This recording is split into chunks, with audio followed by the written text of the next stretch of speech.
Welcome back to the CPC Podcast, No Ordinary Day in Procurement, a podcast that looks at all aspects of procurement within the education sector and within the wider public sector. My name's Jack Horton, as always. I'm the Customer Engagement Manager for the group, and today I'm joined by Rana Holland. Rana, would you like to introduce yourself? Yeah, I'm Rana Holland, as Jack's just said, Head of Communications and Engagement for the CPC. I look after IT, communications and marketing, and the lovely regional procurement advisory team. So yeah, I'm really excited to be here. Thank you very much. And today's episode is really focusing on supplier engagement. So this is more to do with our supplier side of our customers. Before we do get into that though, and before we go into what's out there for the suppliers and potential suppliers to the CPC, can you sort of go through your career, how you ended up at CPC and what sort of got you here in the first place? Yeah, sure. So I was, dare I say it, 28 years in the housing sector. And then I was approached by the CPC about 4 years ago and asked was I interested in this new role that they'd created to look after PR and communications and RPAs and IT. It was a really big role when I was approached initially, because although I've looked after IT in previous roles, obviously the RPA team, regional procurement advisors, is something that I didn't have much experience of. But what really hooked me to wanting to join the CPC was it just blew me off the page about the work that they do as a not-for-profit charity around giving back. And it was that difference that they're making for young people. I thought, I really like that. And then being mercenary also, it's such an easy thing to market when you're doing great things. So yeah, that was my hook to this amazing charity. CPC has over 1,100 active suppliers within its books across both its frameworks and DPSs. Why do you think that the suppliers are so important to the CPC? Well, they're a foundation stone to the CPC, because for us as a not-for-profit charity, it's about bringing our two key demographics together, and that's our 10,600 plus members, and then our impressive supply chain of over 1,100 suppliers. So for us, it's about acting as that conduit to bring them together. And, you know, we are bringing those two demographics together because the members can't survive without the suppliers, and vice versa, the suppliers can't survive without the members. And us acting as a conduit wasn't something necessarily that the CPC was doing effectively in years gone by. And then, of course, the supply chain is absolutely key for our operational and strategic delivery as an organisation, because of course they are administering all our frameworks, 80 plus frameworks, with many, as we know, approved by the DfE. So they're absolutely play a strategic part and foundation stone for us as an organisation. I think what you touched on there, which is quite good, is obviously naturally we work very closely together, you being my manager. And when I got my role, customer engagement manager, it was very much sort of, well, the customers are your members. We're very much off the same, we're singing from the same hymn sheet when we say, because the suppliers are our customers as well. Yes. And we need to make sure that they're getting exactly what they need to be on a framework, and we work as sort of the mediators, if you like. You kind of hooked me there actually with that comment, because it is about recognising that they are our customers. So we've got our members, and they're our first duty of care. You know, they basically keep us in business. But what makes us different is because we're a not-for-profit charity, so we get every penny they put in, we give back. And then we've got our suppliers that are a key customer of ours, because without them, none of our frameworks would, function. Where I'm going with this, I suppose, is that there's so many benefits for a supplier to be on the CPC that's not just simply providing goods and services to members. Did you want to talk through some of those benefits that suppliers have got, when they work with yourself and so on? What's out there for them if they were to work with us? Well, that's the thing that I'm trying to get across in my role, because I mentioned before about us being a conduit, and we are a conduit as an organisation, because, we need to get these two communities talking to each other, and they are communities, because, 10,600 members is a large community, and 1,100 plus suppliers is another large community. So it's about teasing out with suppliers And I think, suppliers don't readily view us as being an effective conduit because they just do their marketing and basically go to members directly to advertise how they can support them. Whereas we're trying to put a lot more meat on the bones. So there's lots of ways we can support suppliers, and I know we're going to talk about that shortly. But all they need to do is reach out to us. I think what the challenge for us will be, the more suppliers want to engage with us because the supply chain is so huge. It's how we can, we manage that effectively. Absolutely. Because that will be a challenge. And another thing that always jumps out at me with suppliers when I do meet with them about how we can support the market and raise their profile, it's, well, how much does it cost? Well, it doesn't cost anything. No. There are a few paid elements to what we do, but that's only because, and even then it's just us sharing costs when they exhibit with us and things like that. But all the ways we can raise their profile with our members is completely free of charge. And I think you've hit the nail on the head, that is the biggest benefit, I suppose. Yeah. I mean, what they've also got out there, just to plug my team, is that they've got the RPAs. Absolutely. The regional procurement advisors who I manage, as I've touched on before with Louise in one of the past episodes, and Sharia, is we give that unbiased, unfettered advice to members when they're using our frameworks and stuff, but the suppliers can also use us. We know what's going on in the world. We've got our ears to the ground. Yeah. So if suppliers want to know how they should best be putting themselves in a good light for the members to use, you've got those as well. You've got the contracting team who they work with really closely, who can also tell them what they're missing maybe to be in front of people. So and we're growing all the time our different mechanisms of how we can engage with both suppliers and members, and in particular suppliers, giving them different tools. We've just recently introduced a new LinkedIn closed account where suppliers can create their own network and own community where we can talk to them directly. Because the other challenge that you've got is around data, actually, and it's an ongoing challenge that we have with members and suppliers, because both the education sector and the commercial industry with our supply chain, people move on. And so, we've even recognised that as an organisation that we need to constantly be on top of our data to ensure that we are communicating to the right people. So should we go into some of the ways? I was going to say, one of the questions I was going to say is, what's your relationship with the supplier? But I suppose you've hit the nail on the head. It's you're the catalyst, really. Aren't you? You are the person that people come to, as well as your directorate, should I say? Yeah, and the thing that always jumps out to me as well, Jack, is when I do have these one-to-one meetings with suppliers, and whether that's a new supplier that's just been appointed newly onto a framework, or even existing suppliers that have been with us for some time, that they're always quite shocked by the end of the call of just how many ways we can support them.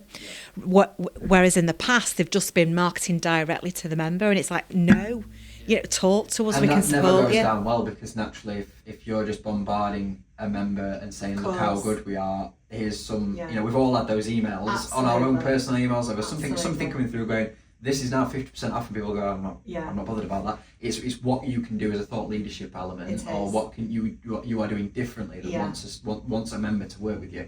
And what I always say to the supplier, what you've got to do is try and put yourself in the mindset of the member.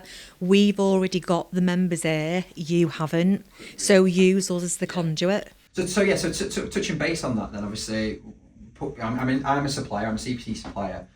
What opportunities are out there at the moment in this day, right now, when obviously moving forward as well? What's out there for a supplier to jump on with when it comes to CPC? Yeah, the first one of the big ones that we've recently just got off the ground, and I have to give all credit to one of our suppliers who came up with the idea in the back of our supplier awards, is a new group that we've networking group for suppliers, or marketplace actually, called the B2E, which is basically business to education.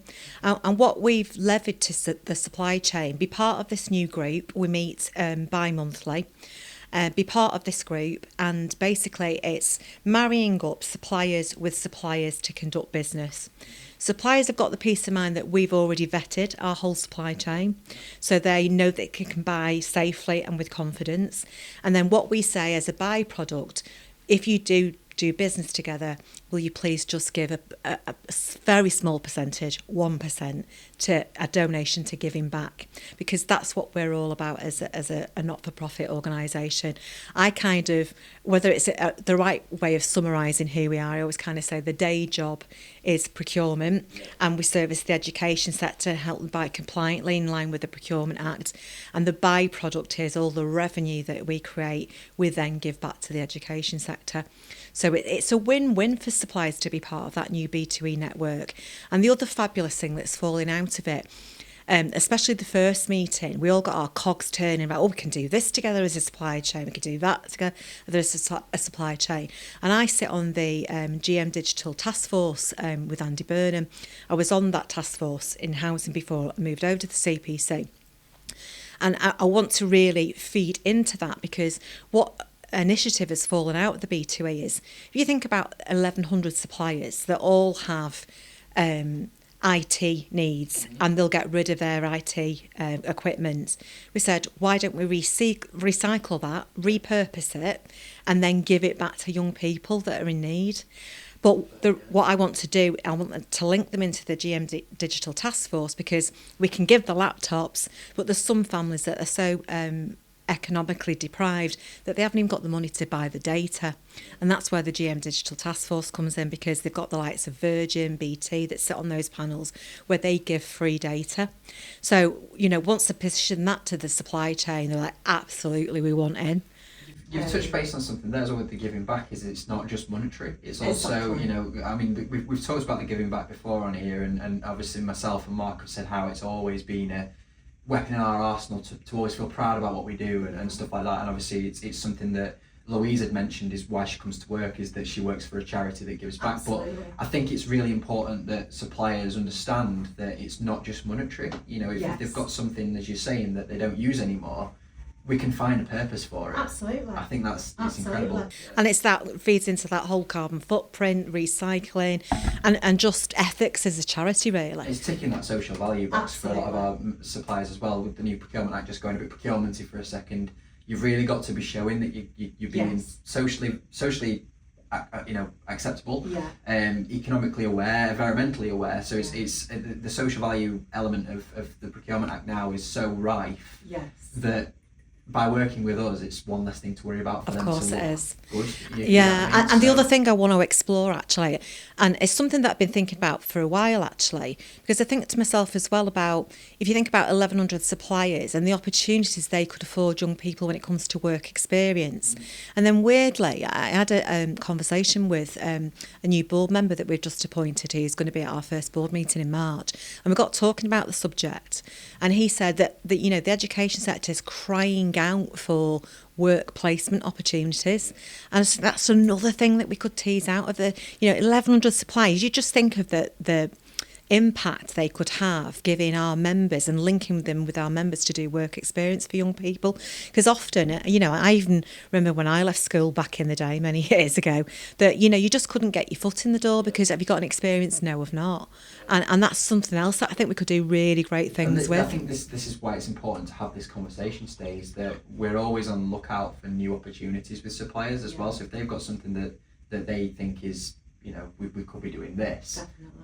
Now is the time. We're so innovative as an organisation. We're always looking for these new ways of thinking and working, aren't we? So, absolutely. So I've also heard something around, and I think I went to one last year, though it might have been the year before, the CPC Supplier Awards. Yes. That's coming up shortly. I say shortly. It's very much on the horizon. Yes. Walk me through that. What's the CPC Supplier Award? Right, so the CPC Supplier Award, we recognised about 3 years ago that basically the sector just isn't celebrating the innovation and creativity that suppliers are bringing to the education sector. So, I just thought we need to celebrate that. So we got the first Supplier Awards off the ground 3 years ago. Can't believe it's 3 years ago. This year is year 3. And basically there's 12 categories that's open to our full supply chain. The website's just gone live, so please check it out. It's free to put a submission in. We've got 20 judges, independent judges, I'd like to add. So when it comes to deciding who the winner is, the CPC absolutely has no involvement in that. And basically, it's just a day that we're going to celebrate everything that suppliers do. But this year, we're doing it a little bit differently. So it's always been an evening event. And again, this was an initiative that's fallen out the B2E group. We said, well, actually, why don't we dovetail into that a day exhibition? So it's going to be a day event now. So in the morning from about 10 till 2, it's going to be suppliers that are exhibiting. And our members can come along to the exhibit and meet with the suppliers and talk. A Captive audience, talk all things procurement and how the supply chain can help them. And then in the afternoon, we'll be going into the supplier awards, and it finishes about 7 o'clock. But the other thing that we recognised is again about what I touched on before about us being that conduit. We want to celebrate what our members are doing. Within the education sector as well. So for the first time this year, we've opened it up to members as well. So absolutely want as many applications from our members to celebrate what they're doing in the education sector. And the difference for members as well is, again, it's free of charge for them to put a submission in, but they'll be our guests on the day. So they'll come to the exhibit, then we have a sit-down dinner, we go into the awards, and that's all complimentary to the CPC, because they're there as our guests. And if they win the award, they get a nice little rosette. They absolutely do. Well, not a rosette, a nice glass award. There we go, nice. So, yeah, and we've got some Can't be bad. lovely things in the pipeline. We always, like to ask for a guest speaker to come, and we've got a couple of celebrities in the pipeline that might be our guest speakers, but we won't reveal any more about that. So yeah, we're really shaking it up this year. So the website's live now. Well, I'm sure we'll put the link in the description. Absolutely. And we've decided to move from last year's venue because we wanted to do different venue, different vibe. So I can't reveal just yet because that's in the making next week. But we'll soon announce where the venue is going to be as well. And it's going to be somewhere fantastic. So fabulous. On the point of exhibitions, CPC Village. Yes. Talk me through that, because I've been there many a time. Yes. I am a regular on the stand. Yeah. But what is the CPC Village for those that don't know? This is one of some of the paid elements that I alluded to before, and it's not about making money at all for the CPC. What we simply do, being transparent, is we get the cost to make that happen, the CPC Village, from schools and academy, and then we simply split the costs between the 16 suppliers that join us.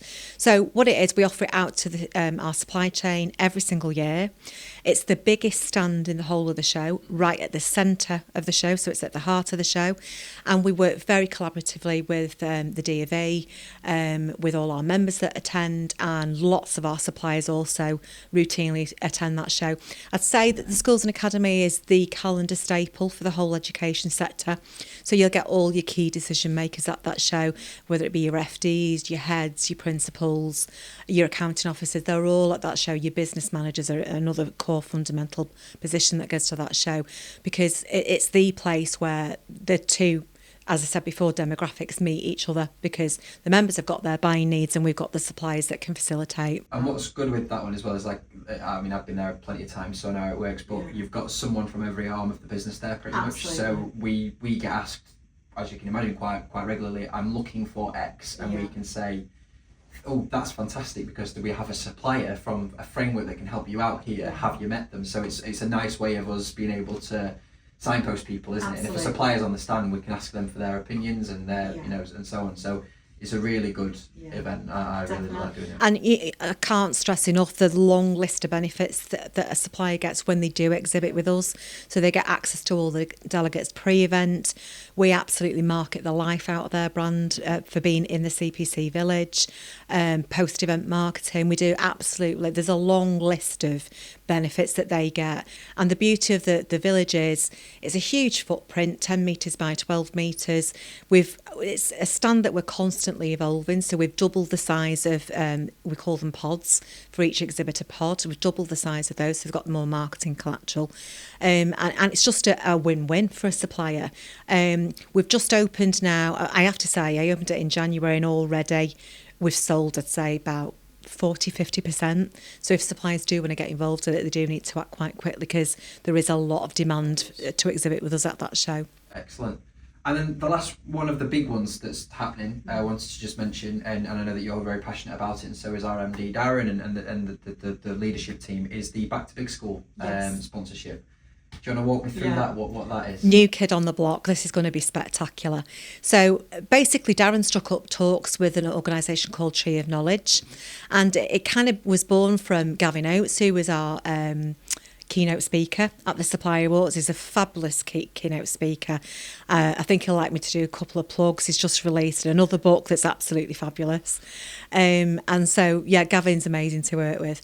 And so Darren got into talks with Gavin as to how we could work with them, because we found out a project that they got off the ground in Scotland called the Big School. And basically what the Big School is, it's for year 6 children that are going through that transition to high school.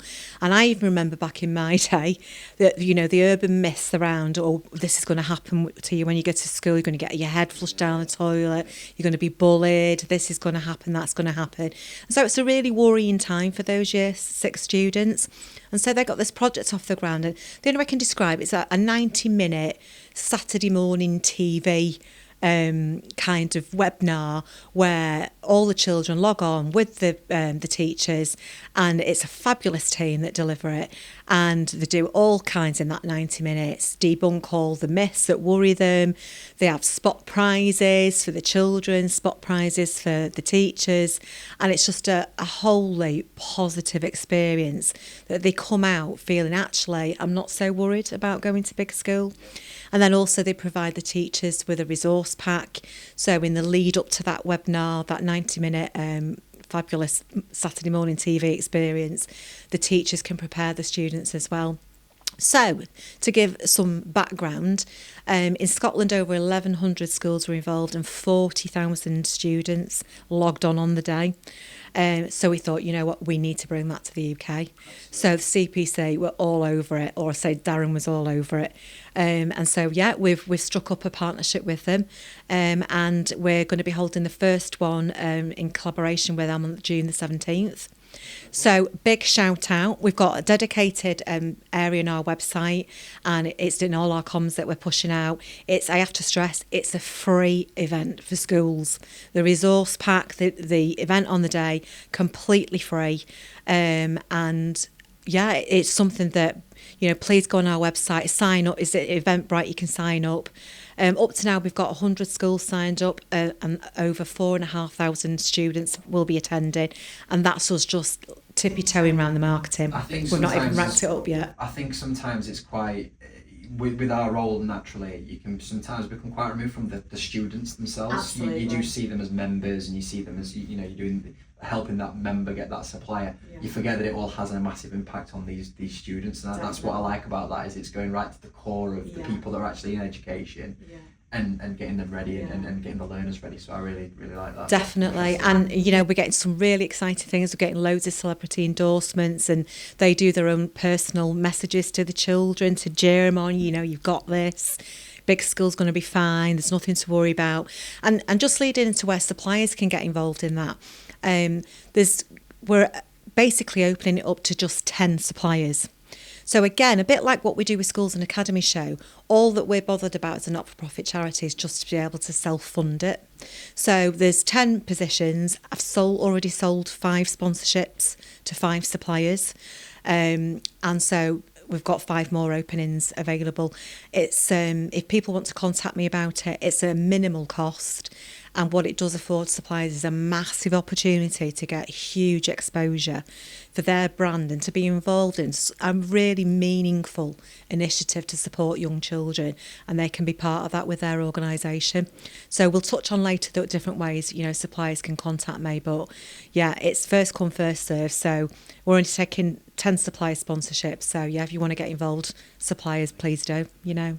There's various other things. Obviously, naturally, we could be here all day about what's available for suppliers. I work up with the suppliers on a weekly basis about webinars that we can host, where we get an average of 70 to 100 members to them. So if suppliers want to get involved and they've got a thought leadership process or project that's in mind that they can put in front of a member, I can help them with that. We have our newsletter that people can get in touch with and roll that out. How many eyes get on that a month? Circulation, obviously we've got the opt-outs which you have to abide by, but circulation's about 9,500 members that see that newsletter, and it's something that I constantly stress to suppliers. You know, you've got a massive audience there, you should be tapping into it. Again, doing that direct marketing sometimes is a switch off. And I always explain to suppliers, you put yourself in the shoes of a member. we've got 1,100 suppliers and potentially they're getting bombarded by 1,100 suppliers. Whereas if you use us as a conduit, we know with our analytics they're reading the newsletter. They want to read that. Of course they do. It's not forced upon them. Absolutely, yeah. So there's various things out there. We'll Absolutely. obviously get in touch with yourself, get in touch with the comms team or me. We can always. And like what you touched on, Jack. The PAG is a huge one. Massive. That's a captive audience. We've got the webinars themselves. We've got two. One is the PAG Presents, which is more aimed towards members and training and stuff. But the added value stuff is incredible. We're aware that suppliers have got so much out there that they might be experts in the field, and they want members to be aware of what they do and new thought leadership process, as I say, or thinking differently outside the box. This is how we do it. And if you've got that, you've got a webinar, you've got an hour of just educating the members we've got. It's your session, it's recorded, it's sent out, it's published everywhere, and it's all free. So it's it is, and you just hooked me there actually, because one thing that we need to really labour with our members is they've got a whole community of expertise which they can exploit. We've got all our CPC team, all our procurement experts, we've got our suppliers with all their commercial expertise. There's a whole wealth of support that our members can access, and it's interesting actually, when we did an education summit with the Department of Education last year, Mark Pearson, our lead coordinator, posed a question to the audience, said, is procurement, do you have a dedicated role as a procurement professional? And 9 times out of 10, lots of organisations, to have a dedicated procurement person is a luxury. So for somebody that it's kind of a add-on sounds wrong, but it's part of their role. It is, yeah. I mean, we speak to small business managers all the time, and in our role, and just various different stakeholders within our organisations, and the amount of times procurement is devolved. It's a self-serve project, and people have no idea what they're doing, and not realising what they have to actually do, and the legislative and regulative hoops they have to jump through. They need to know that there is this support. The CPC is the guiding hand. It really is. We've got, I forget how many years, and I should know, so it's quite naughty, but 60 plus years experience in the procurement industry, and those are safe hands that our members, that we can wrap around our member base to support them, especially now the new Procurement Act's come into play. So they really need to lean on us, because we're there to support, and that's where the RPAs come into their own. Free. All free to access it, and that's why we're a charity. Exactly. That's what makes us different. We not only give back, but we're here to support all our members. Lower the barriers of entry, as they say. Absolutely. So, touching on procurement again, just to loop back to procurement, we've asked everybody that's been on here so far what the weirdest thing they've procured is. Now, I know that you aren't in a procurement-facing role, but I'm sure you've procured something in the past. What's the most random or unusual thing that you've procured? I think one of the weirdest things, it's quite funny this actually, we were launching a new housing estate that we're building in Wythenshawe. And it was a huge deal the day of the launch. It was a multi-million-pound project, and the Lord Mayor was attending. Lots of key figures were attending this launch, and I decided I wanted a blimp at this launch. So you might ask, what's a blimp? I'm sure. For Some people might not know what a blimp is. I don't know, yeah. So basically, it's an inflated marketing tool. So a bit back in the day, you used to see the huge, I forget what you call them, gyrodromes. Goodyear used to have races and stuff So like it's that. one of those, and I had one made as a house. So, and when it was finished, it was nearly the size of a house, and the loopholes I had to jump through to make that happen, just from a manufacturing point of view. And then the day of the launch, we had about these strong, burly 5 men that came on site, where we had to inflate it. You can imagine the amount of helium that was needed. When I look back, green, it was not. And just some really funny things that happened around it. We got it in the air. The Manchester Evening News were there taking pictures of it. And then it started deflating. It punctured a hole somehow, and then we had to keep pumping it up for the photo ops. It was really quite funny. But in the lead up, the most challenging thing is because where the housing estate was, it was next to Manchester Airport. Right. So they had me jumping through hoops trying to get aviation permission, because you've got to get aviation permission to fly it. So, it's one of the biggest or toughest things I've ever had to procure, but some of the funniest. Was there any a point during that where you thought, why am I even doing Yes, this? absolutely. I mean, for the photographs, it looked fantastic, but the hassle, that was the first time I procured one, it was the last time I procured one. Absolutely. I don't think we need any blimps at the CPC. So before we sort of close out, and before we get on to how people can get in touch with yourself, we've asked everybody that's been on so far the same question, and hopefully yours will be as positive as ours have been. What's the most enjoyable thing about working at CPC? It's the thing that I alluded to at the beginning of our conversation, and that's just our giving back. It blows me away, and something that you find with organisations that they fall foul of lots of times is lots of organisations do great work, but they're not that great at celebrating it. And when I first joined the CPC, and I saw all this money that, we give away for free. And that's another thing that I get the reluctance around some members. What, you're giving money away? Who gives money away? But we're a not-for-profit charity, and our whole ethos is about supporting the education sector. So we've given away, as you know, about £2.2 million so far.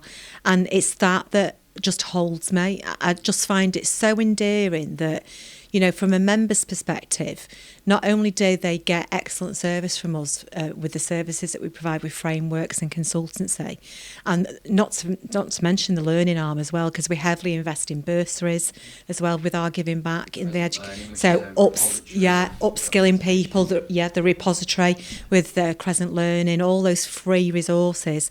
We really do put our money where our mouth is, but it's not about money. So we've repositioned our giving back. So formally, any institution could apply for any funding for any project. But the CPC recognised that actually the education sector is massively underfunded when it comes to SEND and well-being and absenteeism, and those are the areas that institutions really struggle with.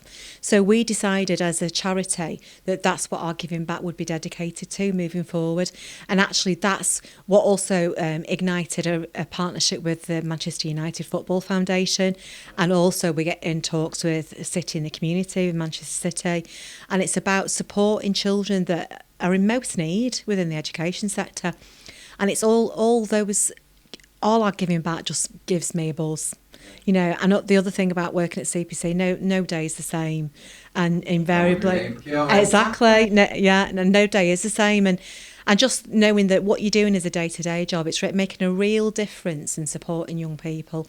So that's what makes me get out of bed every day. Love it, and I think it's been a complete through line for everybody that we've had so far is that giving back, charitable aspect. And it really does make you go into it. I've worked in procurement for 10 years, and I must admit that this is the only role I've ever had where I've enjoyed going to work every day, because you just know that you're making a difference, aren't you? And I have to say, being part of the DLT, the other fabulous thing that I'd love to mention is we've got a fabulous board, and we've just had a new chair appointed, Amy Williams, and she's absolutely amazing. She's going to bring some great things to the table, and to have a board on side that is as passionate and involved in our giving back will just grow from strength to strength, as our organisation is. From year on year, we're growing as an organisation, we're getting bigger, stronger, we're doing so many more things that we've done in recent years, and having a board that's fully behind that, the sky's the limit for us as an organisation. Love it. Well, thank you very much for joining us. You're very welcome. I very much appreciate it. Thank you for having me. Where can people find you? What's the best way of getting in touch with yourself? Best way to get in contact with me on LinkedIn. You can reach out to me there. You can contact me via email, r.holland@thecpc.ac.uk.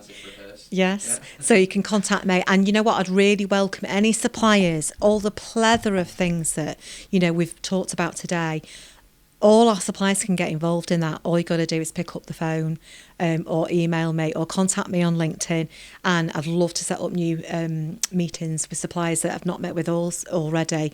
And you can see by the things that suppliers are doing with us, you get a lot of traction when you become involved with us. Absolutely. And I think it's important. We'll obviously have the links in the description below and wherever you're listening to this or watching this. But if you want to find out anything about what we're doing and everything, it's all pretty. It jumps off the page, doesn't it? I know I talk a lot, and I know I've talked a lot in this interview, but something else has just come back into my head. Yeah, and talking about basically a big thank you to our supply chain, actually, because what I have to say is some of the initiatives we have got off the ground, wouldn't have happened without some of our suppliers. For the likes of Weller, Kindred, there's so many suppliers, Agilico. I'm trying to rhyme all the different suppliers that are key players, and they've basically said, what, we want to be part of your engagement and supporting young people, and I open that to the full supply chain. Absolutely. And everything that we do from a giving back perspective, suppliers can get involved in that. And what I'd say is, please just contact us and let's have that conversation. Amazing. Well, thank you for listening and thank you for watching. However you've been involved, and thank you, Rana, once again. We've got episodes coming up in the coming months or so with various different people from around the world of procurement. We've had a few episodes in the past with our Crescent Learning lead and our PA, so if you want to go back and listen to them, please do. And if you have any questions for our companions that we have on the podcast in the future, if you drop them to communications@thecpc.ac.uk, we'll make sure that they are asked in the next question. But thanks again, Rana, for joining us, and I hope everyone enjoyed. Thanks very much. Nice to see you again, Jack.